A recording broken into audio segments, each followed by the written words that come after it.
so much information out there.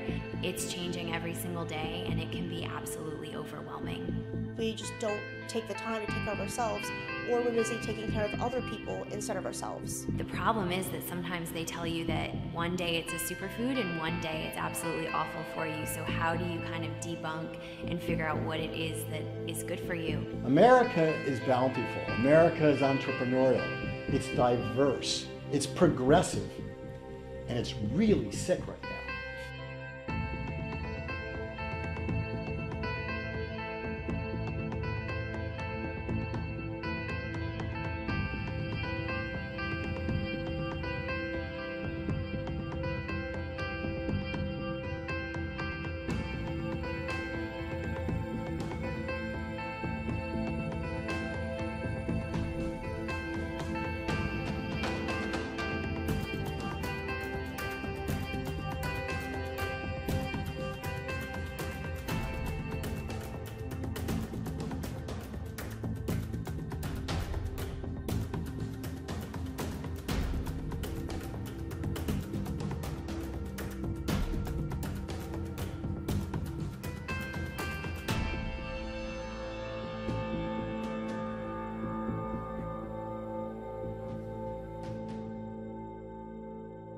I'm inspired by looking around every day, and I see how sick people really are. And it makes my heart very sad to see how sick people are and how much they don't know when they could be educated in such a simple way with some simple advice that could absolutely improve the quality of their life forever. It's the way we treat our bodies. We charge these every night when the battery is low, or if they need an upgrade because they're slow. We put gas in our car when the tank gets low, or we do a maintenance of oil change every, 3,000 miles. We don't treat our bodies with the same respect as we do our toys, which is ridiculous in this society, but we're just so fast-paced and instant gratification, we forget that our bodies need more respect than the toys we have. The first thing is you got to realize that you have to take care of who? You. Yeah, and you're responsible for your health. Exactly. It took me so long to get here to this bad place that I need to take the time to get to the good place. We all have to work together. We all have to work within our realms. We all have to figure out where we best can serve, but understand that who's the most important person in the room? It's the patient. I was diagnosed with cervical cancer and basically went through the whole type of protocol where I get a second opinion, and I've seen a slew of doctors and my results kept changing. And it got very frustrating for me in terms of knowing what to do and what was the right decision to make. And being so young and never having had children, I wanted to make sure that I made the best decision so that in the future everything was going to be, fulfilled, and that I would still be healthy in the long run. And because of all of my frustrations and kind of taking control of my own health and doing my own research, I decided to not do the optional surgeries that they had offered to me and kind of take my health into my own hands. Whether it's mainstream medical or at this end of the spectrum of alternative and complementary medicine, we look at the things that there's universal acknowledgement, universal agreement on. And nobody's going to argue that fruits and vegetables are good for you. If I eat a Big Mac, what are my cells going to be tomorrow? They are going to be Big Mac cells, the quality of a Big Mac. If I eat a piece of broccoli, what are my cells going to be tomorrow? The quality of that broccoli. Do you see the difference? There's a no-brainer there. Okay, that makes sense. So what you eat is what your body is made of. So when you look at nutrition, you must eat good food. Can what we eat influence who we become and who we are as a human body and disease rates? Obviously. Here's what happens. If you put something in your body that's inorganic, your body does not recognize that particle, that molecule. It gets right down into neurobiochemistry. The brain even doesn't recognize that food as a food substance if it's a food-like substance, like GMO foods. It will simply not even acknowledge it. So the only intelligent thing for our mechanism, our magic, of our body to do is isolate that particle, molecule, neurotoxin, and it'll place it in storage areas, which happens to be the fat of our body. So is an apple today worth an apple 20 years ago? Absolutely not. Our farming is what? It's depleted. So you must, all those toxins, all those things that you don't know that's in there, you must be able to get it out of your system. We need water to flush out toxins. I see people grabbing for the waters. That's a good thing. We need water to flush out toxins because toxins are stored in our fat cells. So when we're burning fat, you're releasing toxins into your system, and you need to be drinking plenty of water so that they get flushed out. When stresses come at us, our bodies to some degree shut down for survival's sake. And what happens is we're not actually eliminating toxins properly. Our stomach's not producing enough hydrochloric acid, enzymes, our intestines are not moving the food through, and our glandular secretions are altered. There's a problem. If someone's emotionally constipated and they have problems letting go of something, they're probably physically constipated too. And that's a huge part of detox, is eliminating those wastes. The longer it is in the body, the more it keeps absorbing it into tissues. So we'd want to be able to clean them from the inside out, and kind of like an emotional enema for them that they need. So it holds in the tissues. So when we do a massage too, it eliminates that lactic acid, takes it out, and they help, it increases their ability to detox. And anything that you're doing to help break down and clean out the body is going to help it detox. And that's one of the things that we do. And one of the things we tell people when they finish the massage is make sure to drink a lot of water, because all those toxins that we've now released into your system, you need to flush it out. It's very important that that's a part of the massage process, to make sure you drink water and help clean your system out. For every metabolic system in our body needs water. Our bodies are 70% water. They're not 70% Coke, Gatorade, coffee, alcohol. There's 70% water. If you have cancer, what is one thing you should not be doing? Drinking sugar. In several studies, people that drink diet drinks actually gain more weight than people that drink regular drinks. You think, how can that be? It's a 0-calorie drink. Here's why. There's two kind of rules of thought behind this, and it's probably a combination of the two. One is the psychological factor. I'm drinking the Diet Coke, so I'll take the biggie fries. We tend to eat more because we trick ourselves and think, oh, I'm getting a Diet Coke so I can afford to have the splurge. But also, we found that all of the artificial sweeteners slow down the neurotransmitters between your stomach and your brain that tell you you're full. Okay, so you're drinking a Diet Coke or some diet soda or something like that with your lunch.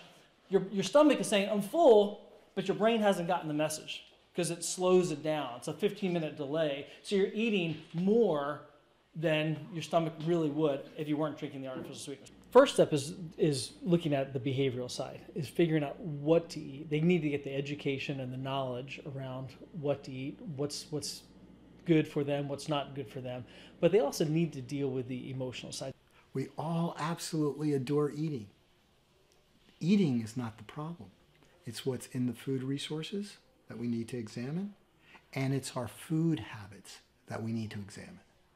So if we can get some distance from what our food habits are, we get to heal. The way our body processes food is similar to, if I were to use an analogy of a fireplace. In a fireplace, I have a choice. I can either burn paper or I can burn a log. Obviously, the log is going to be more efficient, but paper has its advantages. It lights really fast and burns really quick. If I have paper and a log in a fireplace and I throw a match, the paper is what's going to burn first, because it's always going to take the path of least resistance. It's going to do what's easier, which is the same as human nature. And in our bodies are the same way. So in our bodies, paper represents carbohydrates, and a log represents fat. Fat is actually the most efficient source of fuel for our bodies. It's really what our bodies are designed to burn. However, it's always going to burn paper first because it's easier. So paper being carbohydrates. Carbohydrates are sugar and things that turn to sugar quickly, the starches.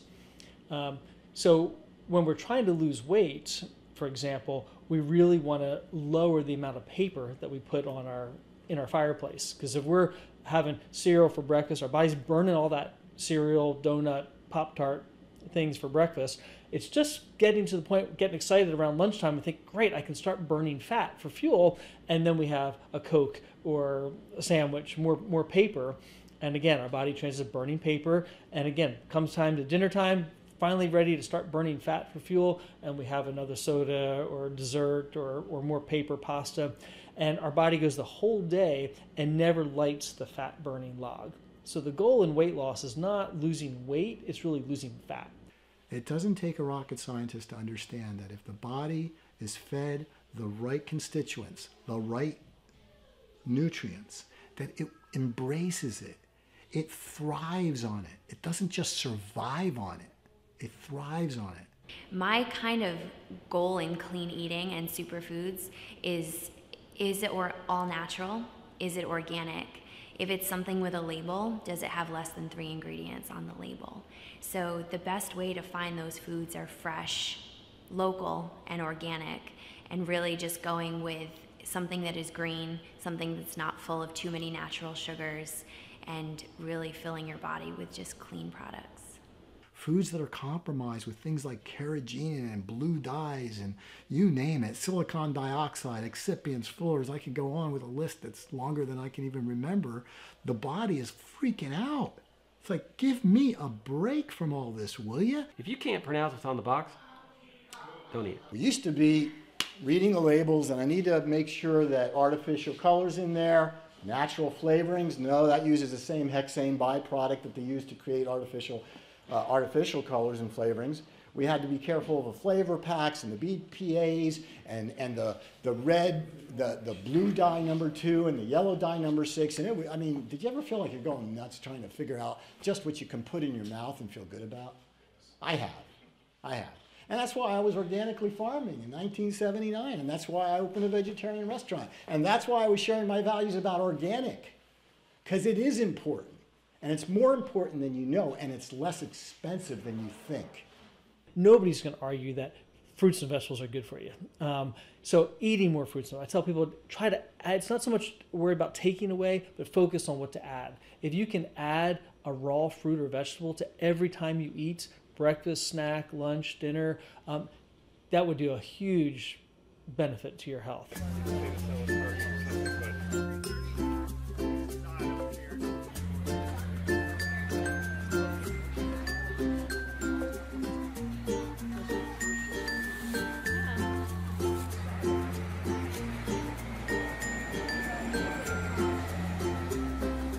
Look for local farmers, look for local co-ops. Speak to the farmers, go to farm markets, ask them questions. Where did they get their food? Where is it farmed? They're simple questions to ask, but you can find a treasure trove of places to find organic now because a lot more people are actually growing in smaller communities. That's why I say, make the trend your friend. Open up your mind, ask enough questions, look around. You'll find people, you'll definitely find people. Food intake is very, very important. If the food intake has been compromised for a very long period of time, and in some instances not even that long a period of time because children are beginning to experience all kinds of major issues with regard to ADD, autism, allergies, etc., obesity. When that begins to happen, when that food influence has become compromised for any consistent amount of time, drinking sodas all day instead of drinking water, it would only make sense that the body finally has had enough. It's going to warn you. And those symptoms are opportunities to make change. I always tell my people, any pain, any discomfort, any skin rash, any irritation, any headache, any symptom is an opportunity for you to change. That's the reality of it. So does it influence disease? Absolutely. It sneaks in, and very often we're taken off guard. Now we're in the medical model. We're in what I call the disease care model. They're finding plaque in kids' arteries at 10. Did you hear what I just said? They're finding heart disease in kids that are 10 years old. Disease rates are spiking in the categories of ADD, autism, autoimmune disease, diabetes, obesity, and the list gets very long. In order for you to understand what I'm saying, in order for a cut on your arm to heal, your heart to beat, your lungs to breathe, information must travel from the brain down the spinal cord out those nerves. Makes sense, right? So what if I cut that nerve that went to your heart? What happened? What, really? You die. Let's just be honest. You die, right? So what if I sat here and put pressure on that nerve? 10%. Are you going towards health or disease? If I put 20%, are you going towards health or disease? 50%. Exactly. So why would people walk around with 90% blockage in their heart? They do. Yeah, and they don't even know. So that's the point. So you may not even know you have pressure on your nervous system that goes to your heart that's making it function. You may not know that you have pressure on whatever, your lungs that function. So do you think you're producing disease or health? You're producing disease. Chiropractic doesn't treat any disease. It treats subluxation, and that's it. And subluxation is an impingement of a nerve. So what happened with this person is they had a C1, C2 problem and what we call a military neck, a very straight neck. Been having seizures for years and years and years. As a matter of fact, she had about 42 petit mal seizures a week, which is horrific. So what we do is we worked with her. We did some films. We figured out what was wrong with her. And we started adjusting her. And as soon as we adjust her, the seizures went away. Now, I never said that I treated the seizures. What I said is I treated what was the cause of those seizures, the subluxation. And the great thing about that is after the first day of adjustment, she didn't have like a seizure for a week. And then after that, she barely had them. So those 42, seizures she was having a week went away. That's amazing. And it was due to chiropractic. There was a mother who brought in her child, it was a baby, who wasn't being able to take the breast. And the mother was freaking out, and the doctors basically told her that the child was going to die because the child was unwilling to take any form of nutrition into its body. The grandmother was also in the room, a very small room about the size of this room. The grandmother was crying when the mom told me this story about what the doctor had shared with her. We did one chiropractic adjustment, one very light chiropractic adjustment, and using the pinky actually. This is an infant, okay, still breastfeeding. And the baby took the breast. And the baby started feeding. And the grandmother just started crying profusely. The mother started crying profusely. With all the frustrations of business associated with building practices and doing what you need to do to get yourself out there every minute of it, it was made worth it in that very instant.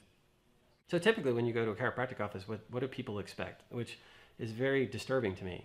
You walk in the room and a new patient walks in, they go, I just want to adjust it. I don't know what's wrong with you.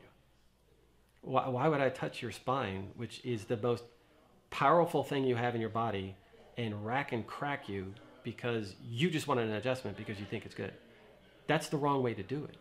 You have to come in, you have to go through a process of learning what's wrong with the person. I have to know if they have, prior injuries, whatever's going on. We have to do a computerized scan to see if you even have a nerve issue. And if there is a nerve issue, we have to do x-rays.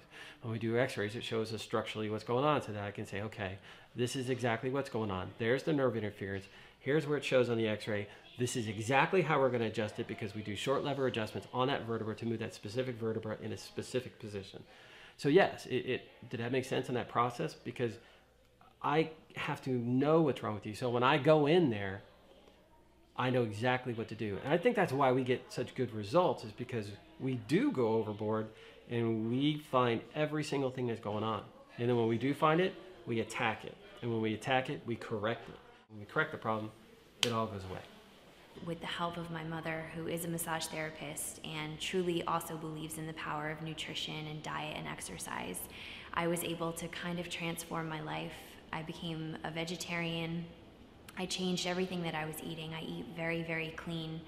And I turned towards fitness in order to change what was happening inside my body. And over time, I started to feel better. I started to have more energy, and I was actually able to get rid of the cancer with a little bit of therapy through the doctors, but no drugs, no medicine or anything like that. And now I just live that lifestyle. What do you think is the best exercise? What do you think of? What's walking? Swimming, walking, cycling. Here's the secret. You know what the best exercise is? The best exercise is the one that you'll do. obstacles for that is time, because I don't have the time to exercise. And I understand that. I'm a single dad, 3 kids. I don't have the time to go to the gym every day and work out. That's not my reality. But I still get exercise every day.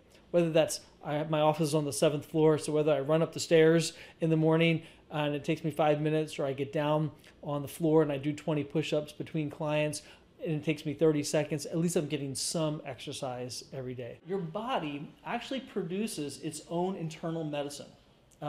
And it's in the endothelium, the lining of all your veins and arteries. It's almost like a 24-hour pharmacy. You have little microscopic pill bottles, and your body produces antidepressant medication, cholesterol-lowering medication, blood pressure-lowering medication, all kinds of medication. Your body produces it naturally. However, all those microscopic pill bottles have like a child-proof cap on them. And what opens up the cap is when you exercise, nitric oxide flows through your veins and arteries.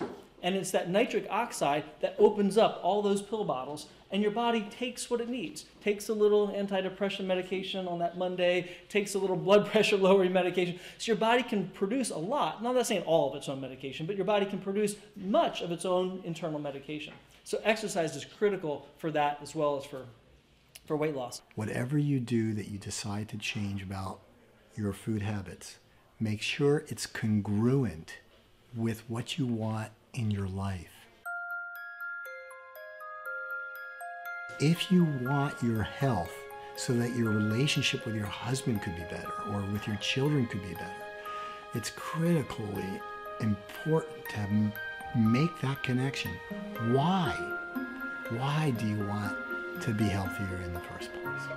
Just you being here, your intent is healing.